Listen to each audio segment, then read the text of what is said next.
গ্রামে আতঙ্ক ছড়িয়ে পড়েছে, চারদিকে হাহাকার পরিবেশ। কেউ ঘর থেকে বের হবার সাহস পাচ্ছে না, কারণ গ্রামে নরখাদক অর্থাৎ বাঘ ঢুকেছে। ইতিমধ্যে দুজনকে আহত করেছে এবং একজনকে কামড়িয়ে মাথা ছিঁড়ে ফেলেছে। ছেলেমেয়েরা স্কুলে যেতে পারছে না, দোকানিরা দোকান খুলতে পারছে না, কৃষকরা ক্ষেত খামারে কাজ করতে পারছে না। গ্রাম জুড়ে শুধু আতঙ্ক আর আতঙ্ক। এদিকে গ্রামের একটি দরিদ্র ছেলে, যার নাম বিনয়।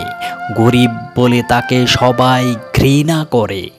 শুধু ঘৃণাই নয়, বিনয়কে গ্রামের কোনো দোকানদার সদাই দেয় না এবং বিনয় বাড়িতে যা উৎপাদন করে কেউ তার কাছ থেকে কোনো বস্তু কিনে না।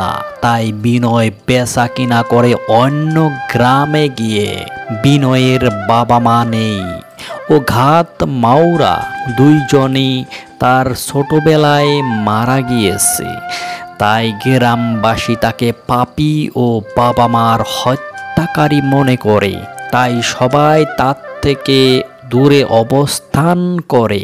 গ্রামের জগৎ মুখিয়াল গ্রামের সব মানুষকে ডাকলো এবং বাঘটা কেমন করে মারা যায় তার জন্য পরামর্শ চাইল। আমরা আজ একত্রিত হবার কারণ আপনারা সবাই জানুন। আমরা গ্রামবাসী বাঘের আক্রমণ থেকে বাঁচতে চাই, তাই আপনাদের সহযোগিতা আমার খুব দরকার। এখন কথা হলো, বাঘ থেকে আমরা কিভাবে বাঁচতে পারি? বাঁচবো আর কি করে? যতদিন বাঘ গ্রামে থাকবে ততদিন আমরা ঘরের ভিতরে ঢুকে থাকতে হবে।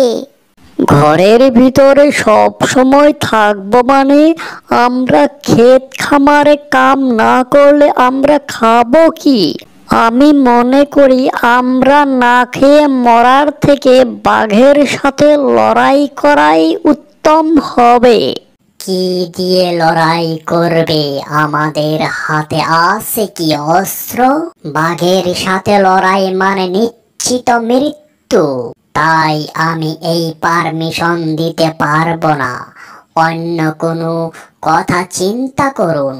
সর্বনাশ মুখিয়াল, বাঘ আমাদের দিকে আসছে। পালান পালান, সবাই পালান।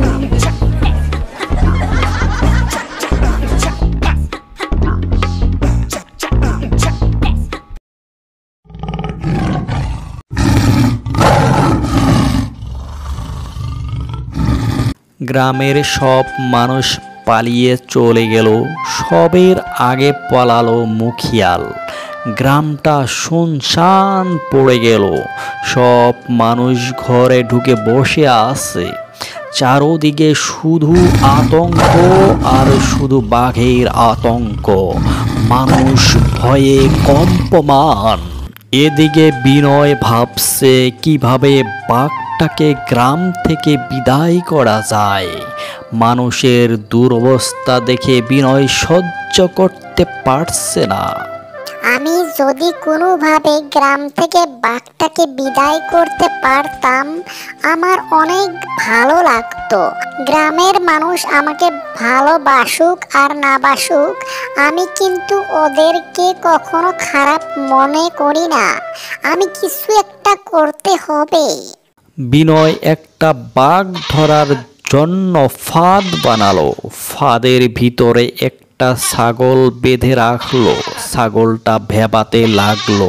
বাঘটা ছাগলের ভেবানোর শব্দ পেয়ে এগিয়ে আসলো।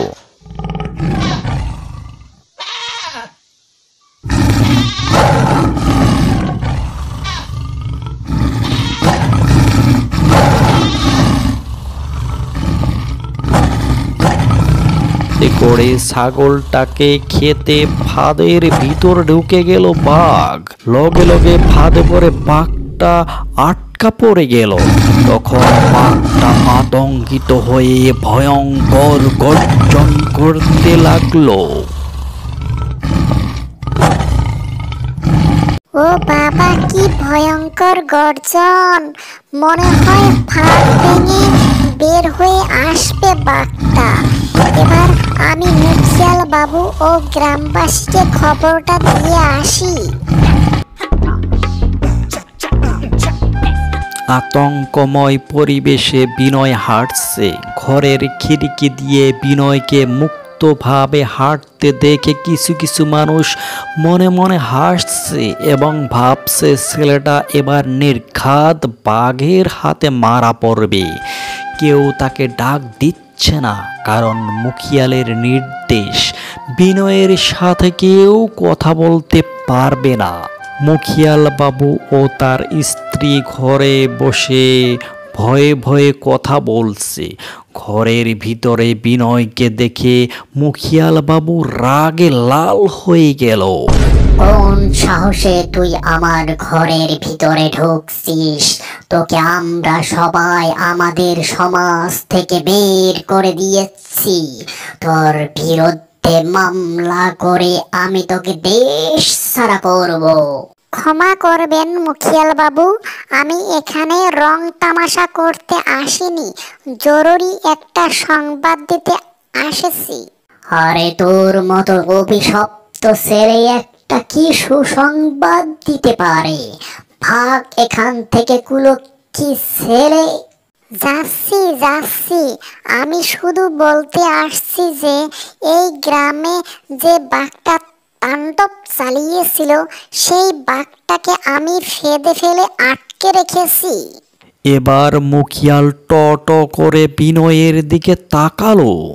যে ছেলেটাকে গ্রামের সবাই ঘৃণা করত সেই ছেলেটা বিনয় আজ নিজের জীবনের মায়া মোহ না করে দেশের জনগণের স্বার্থে এত বড় একটা কাজ করলো।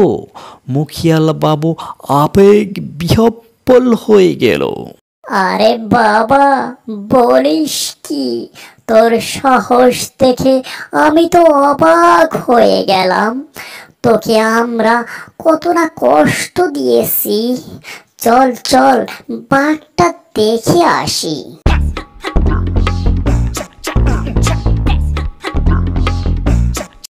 বিনয়, মুখিয়াল ও গ্রামবাসী ফাঁদে পড়া বাঘ দেখতে রওনা হলো। কিছুক্ষণের ভিতরে বিনয়ের সাহসের কথা চারদিকে ছড়িয়ে পড়ল। মুখিয়াল বাঘের ফাঁদ দেখে অত্যন্ত খুশি হলো এবং বিনয়কে সঙ্গে নিয়ে সবাইকে শুনিয়ে বলল, হে গ্রামবাসী, আজ আমরা স্বস্তির নিঃশ্বাস নিতে পেরেছি একমাত্র বিনয়ের জন্য।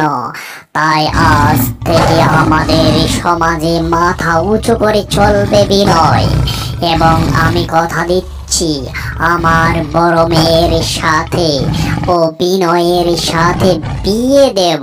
তোমার কিছু বলার আছে বিনয়? আমার কিছু বলার নেই শ্বশুর মশাই, তবে গ্রামবাসী সবে আমাকে তাদের মাঝের একজন বলে ভাবলেই চলবে, ওতেই আমি সুখ শান্তি সব খুঁজে নেব। একটা সাহসিকতার কাজ করে বিনয় নিজের জীবনটা পাল্টে নিল।